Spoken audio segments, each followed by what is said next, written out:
Pronto. Olá, pessoal, boa tarde. Meu nome é Thaís, eu sou enfermeira, residente aqui no programa de residência multiprofissional aqui do HC. E hoje a gente vai falar um pouco sobre o tema higiene brônquica e aspiração traqueal. Eu trouxe mais a aula com foco na aspiração traqueal, mas a gente tem que entender que a higiene brônquica ela faz parte de todo o processo de remoção daquelas secreções traqueais e inclui algumas manobras que são feitas, podem ser feitas pelo fisioterapeuta e também pelo enfermeiro ou o médico.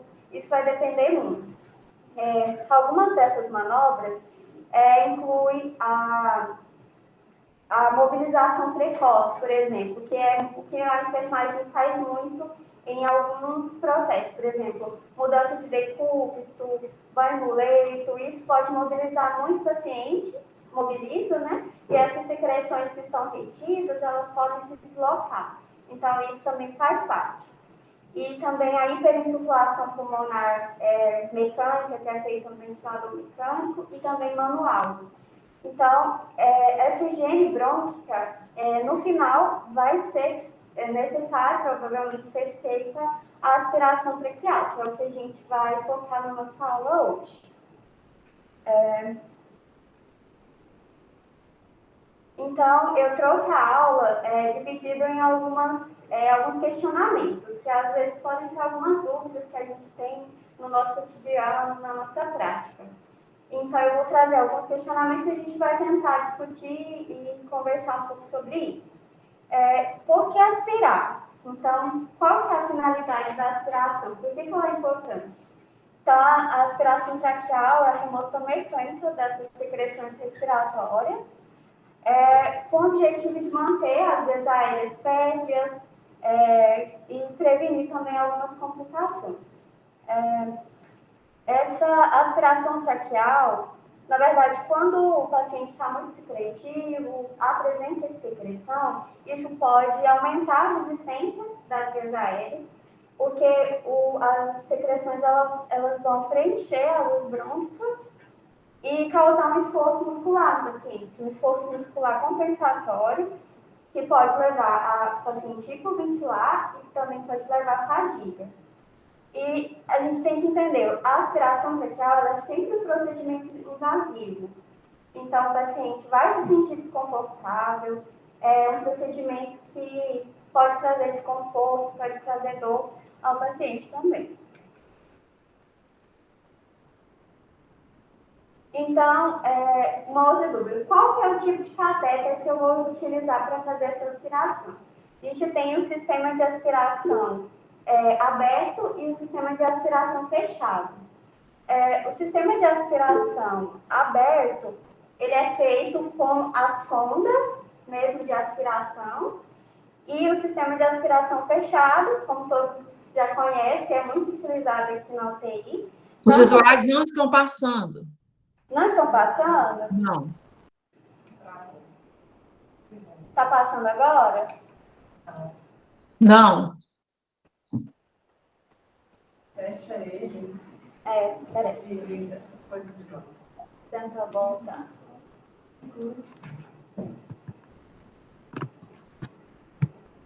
É só na apresentação, vai ter que colocar lá na tela.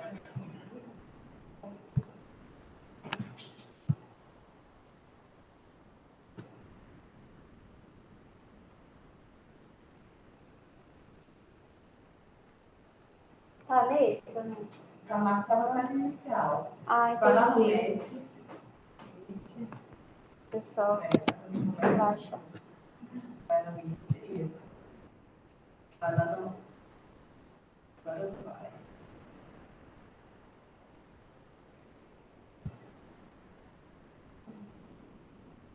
Ainda foi? Aham.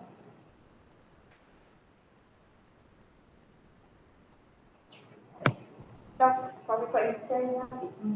Então, como eu estava falando, gente, o sistema de aspiração fechado, a gente é utilizado a sonda de aspiração fechada, que com a Covid-19 passou a ser muito utilizado e é muito comum também, tanto na UTI Covid como na UTI geral, a sonda de aspiração fechada. Em relação aos sistemas, eles são igualmente eficazes para a remoção das secreções. E não há diferença em relação também à incidência de pneumonia. Não está passando, né? Só um minutinho, gente, que não está passando os slides. Deixa eu ver se... Aí vai. Vai, né? Uhum. Então, como eu falei, vou falar um pouquinho da diferença dos sistemas aberto e do sistema fechado. Para fazer aspiração com o sistema fechado, aberto, é preciso desconectar o paciente da ventilação mecânica. Então, a gente vai escolher uma sonda de aspiração, é um procedimento estéril também. E esse catéter é de uso único, ele é utilizado para aspiração e depois ele é descartado. É um maior risco de contaminação também quando não é feito o procedimento correto, quando não é utilizada a técnica estéril. E pode também haver perda substancial do volume pulmonar, principalmente secundária à desconexão do ventilador. O sistema fechado, ele já faz parte do circuito do ventilador. Então, quando é utilizado, o paciente não precisa ser desconectado do ventilador mecânico. E pode ser utilizado um único catéter por mais aspirações, porque essa troca do catéter vai depender muito, o tempo de troca vai depender da instituição. Algumas instituições a cada 5 dias, outras instituições, como a nossa rotina aqui, a cada 7 dias, que é trocado. Mas, por exemplo, se houver sujidade, alguma danificação nesse catéter, é preciso realizar a troca antes, tá? E esse sistema fechado, de acordo com as evidências, ele tem um menor risco de hipoxemia, de arritmia e também de contaminação. Ele é indicado quando os valores de PIP na ventilação mecânica são altos, por exemplo, na SARA, na Covid-19, onde utiliza PIPs maiores ou iguais a 10, ou também com risco de lesão pulmonar aguda, insuficiência respiratória grave. Então, quem que deve aspirar? Né? Então, eu trouxe algumas resoluções que falam sobre a aspiração de responsabilidade de quem. Então, a gente sabe que a aspiração traqueal ela não é responsabilidade de uma categoria profissional. Ela não é responsabilidade só do fisioterapeuta, ou do médico, ou do enfermeiro, ou do fonoaudiólogo, mas no âmbito da enfermagem, o enfermeiro deve fazer essa aspiração, e não o técnico de enfermagem. E de acordo com a resolução do COFEN 557 de 2017, ela aprova, no âmbito da enfermagem, o procedimento de aspiração das vias aéreas. No artigo 2, fala que esses pacientes internados em unidade de terapia intensiva e também em outros locais, outras unidades de assistência, as vias aéreas em pacientes em ventilação mecânica devem ser aspiradas privativamente pelo enfermeiro. Então, uma outra resolução do COFEN, agora de 2020, 639 de 2020, fala também da atuação do enfermeiro na ventilação mecânica. Então, fala dessa realização e avaliação da necessidade de aspiração traqueal realizada pelo enfermeiro. E qual que é a duração da pressão, a duração e a pressão de aspiração? Então, de acordo com as diretrizes, algumas diretrizes, eu trouxe esse artigo de 2019, lá fala que essas aspirações elas devem ser suaves. Aspirações suaves, intermitentes dessas secreções, que devem limitar o tempo entre 10 a 15 segundos. Não pode ser uma aspiração que fique muito tempo, porque tem riscos também para o paciente. E Se houver resistência, deve ser interrompida a aspiração. Em relação ao vácuo, né? O vacuômetro, ele deve ser, quando a gente vai aspirar, tem que ter uma pressão definida. A gente não pode deixar uma pressão muito alta, porque isso também pode causar lesão. Então, a pressão recomendada é entre 120 a 140 milímetros de mercúrio de pressão. E a pressão do cuff? É muito importante também a gente lembrar de verificar essa pressão do cuff. A pressão do cuff, a gente deve... esse trecho que vocês estão vendo na imagem é o cuffômetro, né? Ele é utilizado para a gente verificar qual é a pressão do cuff naquele momento, do tubo orotraqueal ou da traqueostomia. E recomendado é entre 20 e 30 centímetros de água. Então, essa pressão a gente verifica, o ideal seria verificar antes e depois da aspiração e também em outros momentos. E qual é a profundidade dessa aspiração também, né? A gente sabe que a gente é indicado, pelos estudos mais recentes, aspirar até o nível da carina. Então, eu trouxe aqui a imagem, seria até aquele finalzinho da traqueia. Então, até ali a aspiração deve ser feita.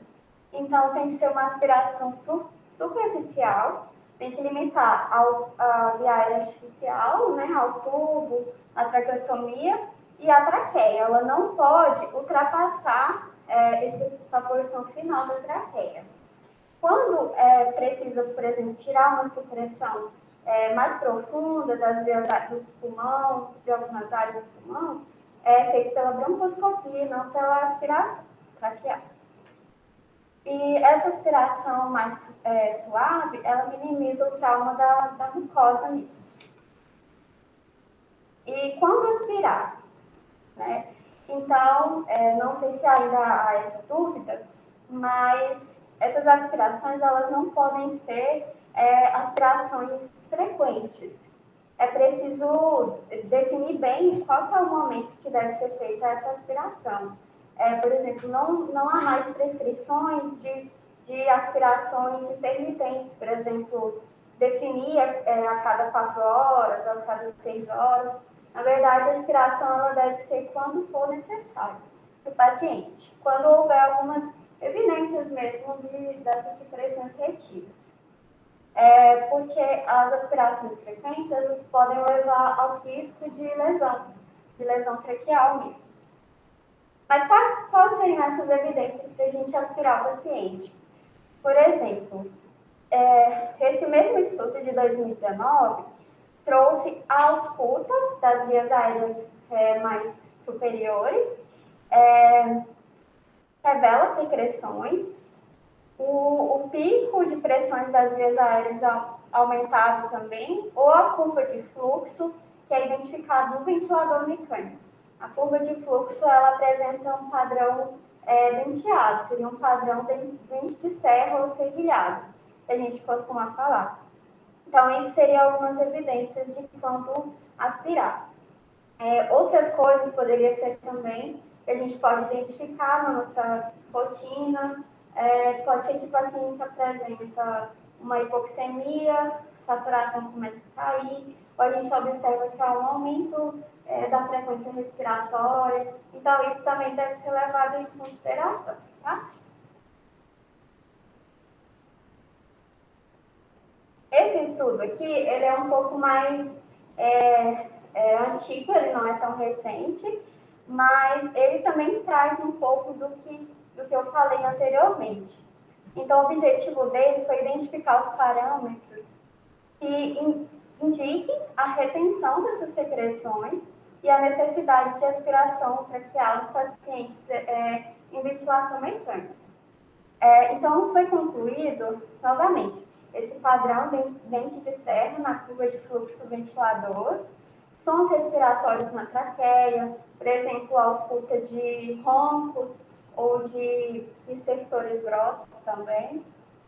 São bons indicadores de secreções retidas em pacientes em ventilação mecânica e podem indicar necessidade de aspiração traqueal. E o que a gente precisa monitorizar e avaliar durante a aspiração traqueal? Não só o enfermeiro, o técnico de enfermagem também, sempre está de olho nas questões dos sinais fisiológicos do paciente, por exemplo, se ele apresenta sudorese ou diferenciação na coloração da pele, agitação em excesso, sempre observar também. Os parâmetros vitais, também avaliar, é muito importante ficar de olho na saturação. Muitas vezes a gente vai aspirar o paciente e a saturação ela diminui. Então, a gente precisa esperar esse tempo da saturação retornar ao nível normal para poder aspirar novamente se for necessário. E a monitorização ventilatória, verificar frequência respiratória, volume corrente, o pico de pressão respiratória. E um outro questionamento importante pode ou não usar soro fisiológico durante a aspiração traqueal? E isso é muito importante porque os estudos mais recentes indicam que a utilização da solução fisiológica ela não deve ser utilizada de forma rotineira. Então, não é utilizado para aspiração traqueal. Então, as evidências indicam que o soro fisiológico, dificilmente ele vai causar essa diluição, essa emulsificação das secreções mais espessas. Então, por exemplo, se for utilizado o soro de rotina, podem ter sido associados ao aumento da pressão das vias aéreas, pode se associar à queda de saturação de oxigênio, mais a sincronia do paciente ao ventilador. Então, e outra coisa é que aquele volume de soro fisiológico que ele é instilado, quando a gente vai fazer a aspiração, se for utilizado, ele nunca é recuperado. Quando é feita a aspiração, esse volume ele não é aspirado, tá? Ele não vem. Então, esse é um estudo um pouco mais antigo, mas ele trouxe que também a utilização do soro fisiológico ele está relacionado a um potencial de infecção das vias aéreas inferiores e também ao aumento do risco de pneumonia associado à ventilação mecânica. Então, eles observaram que quando eles instalaram, por exemplo, soro fisiológico 5 ml, desalojou colônias bacterianas 5 vezes mais do tubo do que se não tivesse sido utilizado o soro. Então, pode ter também essa relação. Então, a utilização de soro para aspiração, ela nunca deve ser rotina, tá? Aí a gente pode utilizar somente em casos de secreções muito espessas e também tampões mucosos oclusivos, em casos de rolhas mesmo. Mas isso precisa ser muito bem avaliado. E a amostra de aspirado traqueal, que também aqui na unidade, na UTI geral, por exemplo, é feito um pedido de rotina desse aspirado traqueal. Geralmente é feito uma vez por semana. Mas quem que pode coletar ou quem deve coletar? Às vezes também tem essa dúvida, né? Então, a coleta de secreção traqueal para a cultura, ela, antes de falar sobre quem deve fazer, sempre quando a gente vai fazer a coleta dessa secreção, é preciso trocar, por exemplo, se for sistema de aspiração fechado, é preciso trocar todo o sistema antes de realizar a coleta. E essa coleta, ela é feita pelo enfermeiro, né? De acordo com as diretrizes, os aspectos éticos e legais da enfermagem, a enfermagem realiza essa coleta. Na nossa rotina, a gente pode observar outros profissionais, por exemplo, o fisioterapeuta, realizando. Só que eles têm eu estava pesquisando, eles têm um acordo, um acordão da fisioterapia de 2016. Eu não trouxe aqui, mas ele traz esse acordão que esse procedimento de coleta de aspiração traqueal para cultura não é atividade do fisioterapeuta. Eles trazem bem claro que o fisioterapeuta, ele atende pacientes de forma específica, realizando seus procedimentos, e se for necessário, realiza uma aspiração traqueal, mas não de uma forma assim, esporádica, é apenas durante o seu atendimento. Então, o enfermeiro, ele também tem essa responsabilidade de fazer essa coleta de aspirado traqueal.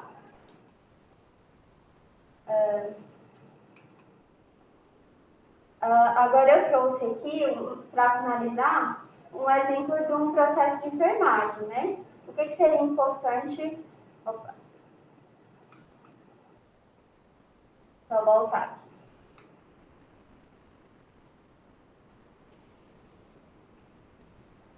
Sim, o que seria importante para o enfermeiro é avaliar o seu paciente, às vezes o técnico de enfermagem observar durante o seu atendimento sobre a aspiração traqueal. Inicialmente, assim, por exemplo, se o técnico for fazer uma mudança de decúbito, um banho no leito, que mobiliza o paciente, isso pode deslocar secreções. Então, quando houver isso, esse deslocamento, tiver secreção visível, aí o técnico de enfermagem precisa chamar o enfermeiro para realizar essa aspiração traqueal, tá? Então, por exemplo, o processo de enfermagem, ele é contínuo. Então, a atuação da enfermagem em relação à aspiração traqueal, à higiene bronquial, é contínua também, tá? Então, só um exemplo, a coleta de dados seria a anamnese, exame físico, essa avaliação do paciente. Vamos supor que foi avaliado o paciente em ventilação mecânica, do tubo orotraqueal, foi observado que ele apresentou uma queda de saturação de oxigênio, um aumento da frequência respiratória, foi auscultado o paciente pelo enfermeiro, ele observou que tinha roncos à ausculta. Então, o diagnóstico de enfermagem poderia ser uma desobstrução ineficaz das vias aéreas, relacionada a fluidos adventícios aos roncos, caracterizado por secreções retidas, presença da via aérea artificial e curva de fluxo denteada no ventilador mecânico. Então, na prescrição de enfermagem, vocês devem observar ou realizar, um exemplo seria prescrever essa realização da aspiração traqueal, se a curva de fluxo for denteada no ventilador mecânico, se roncos à ausculta, presença de secreção visível, ou então outros sinais também de secreção e necessidade de aspiração. Então, quem vai realizar essa implementação, a aspiração traqueal, é o enfermeiro. E a avaliação, essa avaliação, ela não é só do enfermeiro, mas assim, o enfermeiro pode realizar uma nova ausculta, monitorar se houve melhora desse padrão na curva de fluxo, avaliar o paciente, verificar qual que é o aspecto, o volume dessa secreção também, e o técnico de enfermagem também avaliar o paciente junto, na monitorização do paciente, verificar se vai haver necessidade de aspiração novamente e comunicar ao enfermeiro se for necessário, tá?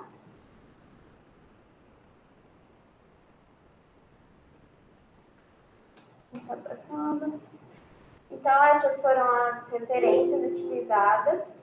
Eu sei que foi um pouco breve, mas eu tentei trazer, assim, algumas questões que poderia trazer maior dúvida, e eu trouxe alguns artigos para poder colaborar com isso. Obrigada. Adeus.